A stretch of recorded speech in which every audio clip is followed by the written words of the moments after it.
diperjelas Pak, karena memang sangat simpang siur tentang paruh waktu, yang memang sepertinya banyak orang-orang yang belum paham gitu paruh waktu ini bagaimana. Isunya kan paruh waktu itu jam kerjanya full tapi gajinya separuh. Tapi ada juga yang bilang kerjanya setengah hari, gajinya full gitu. Wah enak banget kalau gitu, atau bagaimana gitu? Apa benar seperti itu? Bisa atau bagaimana paruh Pak? Waktu semua ya? Iya, paruh Jadi waktu. Gini, konsep paruh waktu itu sebetulnya muncul ketika ada komitmen kita. Pertama, tidak boleh ada PHK massal. Kedua, tidak boleh ada yang dirugikan ya. Kemudian jangan ada penurunan penghasilan dan sebagainya. Tapi di sisi lain, formasi kita dan anggaran Pemda ini misalnya nggak ada uangnya, ya gitu ya. Nah itulah kita harus cari jalan tengah ya. Kita ini bisa saja mencari istilah yang lain, tapi kalau kita cari istilah yang lain, ya itu akan beda konsepnya. Mereka merasa tidak menjadi ASN. Tapi kalau kita gunakan P3K, maka dia pun tidak akan dapat penghasilan sebagaimana P3K. Ada gaji pokok, ada tunjangan melekat, dan ada tunjangan kinerja. Tapi kalau untuk bayar tiga-tiganya nggak mungkin nih. Tapi kalau dibayar semua, kita nggak akan sanggup untuk mengangkat mereka. Akhirnya muncul apa ya, jalan tengahnya, oke lah P3K, tapi P3K paruh waktu itu tidak disebut di undang-undang. Di undang-undang itu P3K, maka tidak ada juga istilah P3K penuh waktu. Jadi P3K aja ini kita sebutkanlah istilah P3K paruh waktu, supaya pertama masih muncul nomenklatur P3K-nya. Oh, saya walaupun paruh waktu, saya P3K nih. Yang kedua, oh saya tidak diberhentikan, ya tetap. Dan saya tidak ada penurunan penghasilan. Karena kenapa? Ketika saya jadi paruh waktu, maka saya akan dibayar dengan anggaran yang ada saat ini. Saya misalnya jadi guru, kemudian saya dibayar 1 juta, 1 juta itulah dia dibayar. Tapi dia sudah dilekatkan ketika dia mendaftar, kemudian ikut seleksi, gitu ya. Luluslah ternyata formasinya nggak ada, maka dia jadi paruh waktu. Nah jam kerjanya gimana kan gitu. Jam kerjanya itu nanti kita akan serahkan kepada pengaturan instansi masing-masing. Karena yang tahu bahwa mereka itu harus bekerja penuh atau tidak, itu tergantung dari apa? Kontrak kerjanya. Karena kan P3K itu basisnya kontrak. Ya di kontrak itu disebutkan aja dia akan bekerja kapan gitu ya. Jadi artinya nanti instansi akan kita berikan ruang untuk mengatur jam kerja bagi mereka yang paruh waktu. Nah oleh sebab itu, paruh waktu itu berarti dia ada kejelasan status, ya. Yang penting statusnya dulu. Bagi teman-teman ini kan yang penting statusnya, dan dia tidak diberhentikan sebagai pegawai non-ASN. Tetap bisa berlanjut. Jadi kalau ada misalnya ada orang yang tidak menerima, kami tidak mau menerima jadi paruh waktu, kami akan penuh waktu. Kalau menurut saya kita kurang bijak untuk seperti itu. Karena kenapa? Ini pemerintah ini sudah memikirkan ya, Menpan RB atas nama pemerintah termasuk BKN memikirkan itu supaya nggak berhenti, tapi di tengah-tengah keterbatasan anggaran ya dan sebagainya, ini bisa ada kebijakan kita seperti ini. Jadi kalau menurut saya nanti teman-teman yang paruh waktu juga kan suatu saat ketika anggarannya ada untuk bayar, dia beruntung. Apakah paruh waktu ke P3K itu perlu seleksi? Tidak perlu seleksi lagi. Ya, bahkan NIP-nya sudah melekat, nanti tinggal diusulkan formasinya, maka dia langsung diangkat menjadi P3K. Jadi sebetulnya teman-teman tidak perlu khawatir, jangan juga terprovokasi seolah-olah ini akan merugikan dan sebagainya. Justru ini menguntungkan. Ketimbang mereka itu diberhentikan. Ya, harusnya kan diberhentikan. Karena kenapa harus diberhentikan? Anggaran nggak ada, ya kan, formasi nggak ada. Tapi saat ini, ya Bu Menteri dengan kebijakan beliau ini ingin mereka tetap kita selamatkan. Tapi caranya ini dulu ya. Jadi paruh waktu itu adalah jabatan untuk parkir untuk masa transisi, ya. Nah setelah itu seharusnya tidak ada lagi yang paruh waktu. Tapi kalau instansi itu punya ketersediaan anggaran untuk belanja pegawainya mencukupi, ya boleh langsung juga semua boleh. Kan kita juga tidak bisa memaksa kementerian, lembaga, dan Pemda yang nggak punya uang gitu harus bayar. Ya, karena nanti pelayanan publiknya terganggu. Nah itu jadi nggak perlu khawatir gitu untuk itu. Jadi pekerjaan, waktu nanti diatur oleh Pemda masing-masing. Misal guru guru kan jam mengajarnya juga sudah jelas, silahkan diatur, ya, silahkan diatur. Dan boleh nggak misalnya dia akan dapat fasilitas lain, ya boleh saja. Ya, mereka juga ikut boleh rapat, mereka dapat apa dan sebagainya kan boleh-boleh aja, gitu. Jadi artinya teman-teman, paruh waktu itu adalah memang kebijakan yang memang untuk mengakomodasi, ya.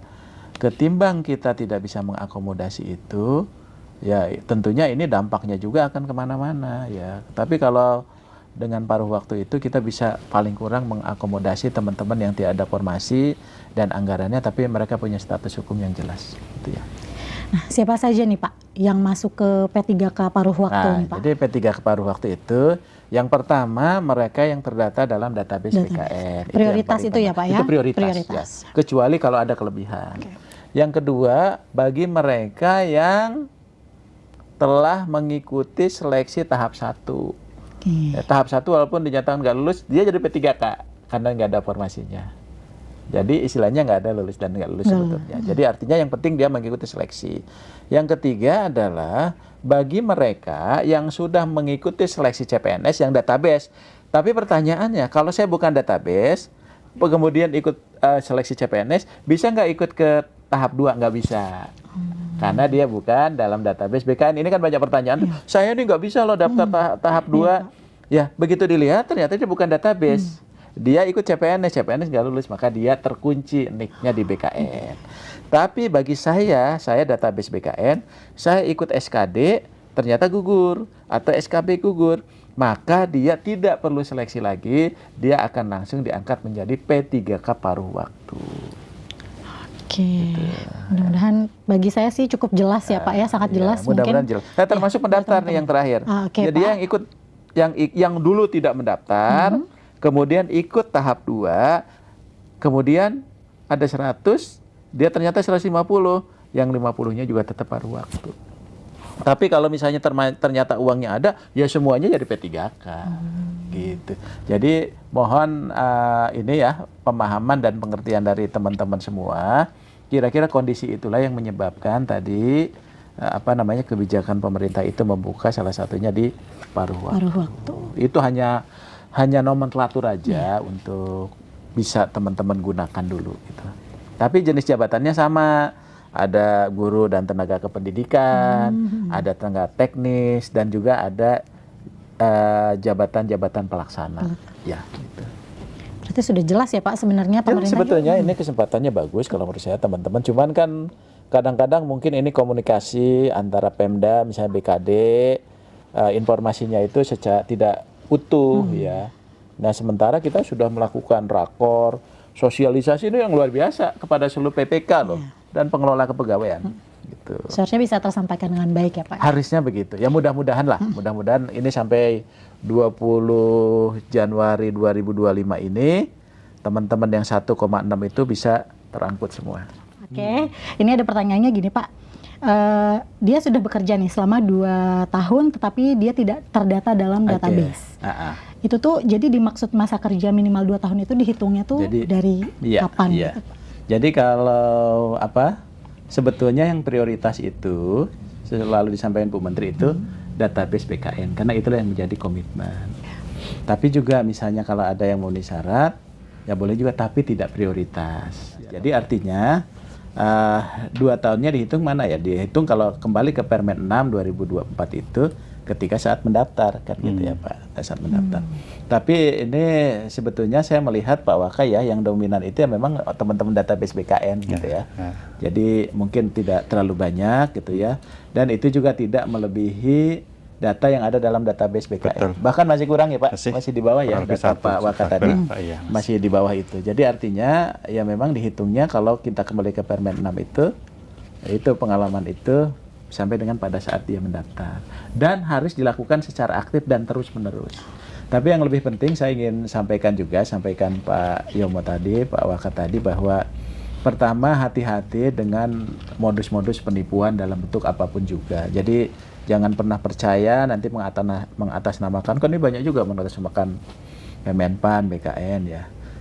Terus yang kedua yang penting adalah kita kan sudah melewati masa pendaftaran ya, jadi tolong Panselda ya itu juga betul-betul bijak ketika melakukan seleksi administrasi.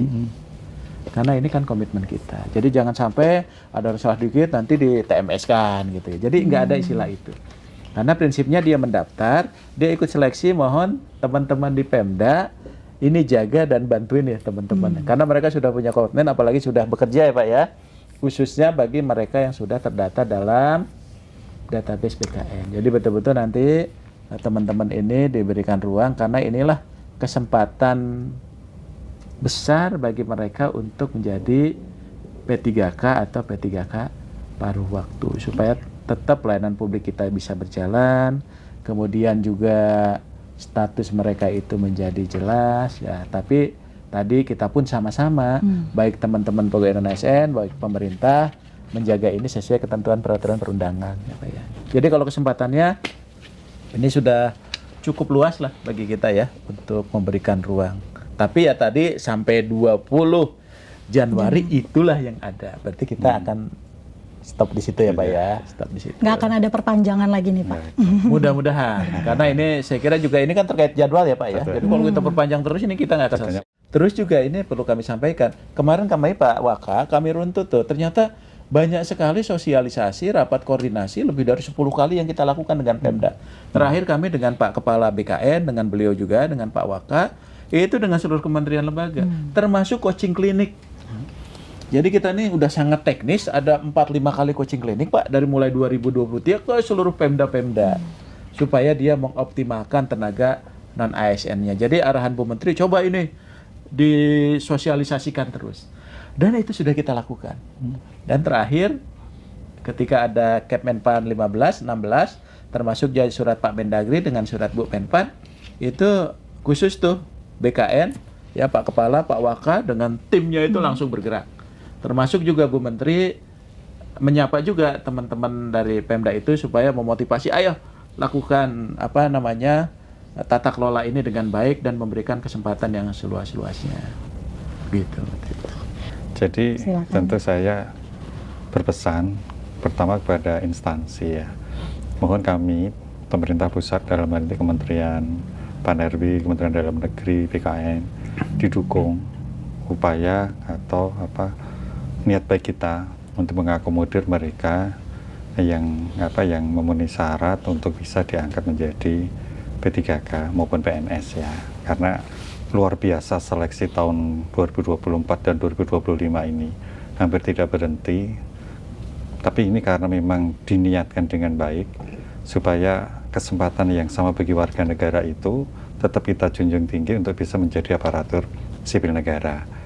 Maka laksanakanlah ketentuan-ketentuan sebagaimana diatur di dalam regulasi. Dan kami mohon juga para tenaga non-ASN ya, tentunya ikuti terus informasi-informasi yang resmi dari Kementerian PAN-RB, kemudian dari BKN. Pokoknya jangan mau diiming-imingi ya, yang itu justru malah merugikan mereka-mereka sendiri. Banyak korban yang karena dia ingin cepat bisa diangkat, segala cara dilakukan, mengeluarkan biaya dan sebagainya, itu menjadi tidak bagus. Kalau ada pertanyaan, ada informasi yang ingin diperoleh, silahkan, kita sudah membuka informasi melalui medsos di Kemenpan maupun di BKN ya. Jadi jangan takut untuk nanya, kami akan berikan informasi dengan sejelas-jelasnya. Itu Mbak Dewi. Iya, terima kasih Pak. Jadi memang kita juga nggak boleh abai ya Pak ya, apalagi di maksudnya saat-saat seperti ini memang kita harus terus mengikuti informasi-informasi yang harus resmi ya Pak ya, harus resmi, jangan mudah percaya juga tadi ya Pak ya. Apabila ada yang mengiming-imingi, oh ini pokoknya pantau terus situs-situs resminya Kemenpan RB dan BKN ya Pak ya. Pertanyaan terakhir Pak, selain tadi kita memang jangan mudah percaya dengan yang diiming-imingi itu ya Pak, mungkin ya janji-janji palsu itu Pak, mungkin pesan Bapak ini untuk instansi pemerintah terkait penataan pegawai non-ASN. Mungkin Pak Yono dulu, silakan Pak. Terima kasih Mbak Dewi.